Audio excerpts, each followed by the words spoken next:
পেঁয়াজ, লবণ, হলুদ, কাঁচামরিচ দিয়ে কষিয়ে নিলাম ভালোভাবে।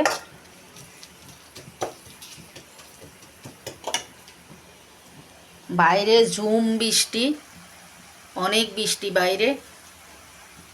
বাসায় যা আছে তাই রান্না করতেছি।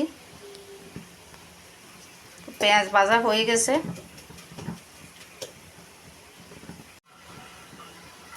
জল দিয়ে দিচ্ছি।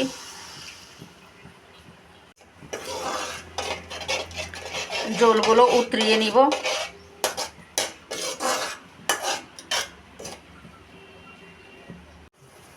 উতরাচ্ছে, এবার দিয়ে দিচ্ছি ডিম ভেঙে।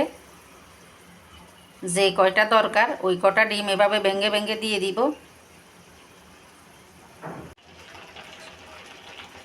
একটু সেদ্ধ করে নিব।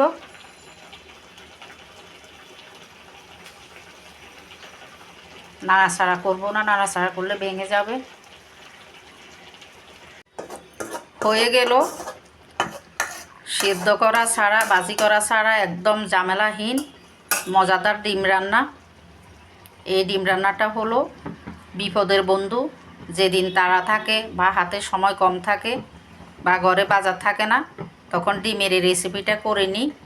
রান্না যেমন সহজ, খেতে অসাধারণ স্বাদ। বাচ্চা থেকে বুড়ো সবাই এই রান্নাটা পছন্দ করে।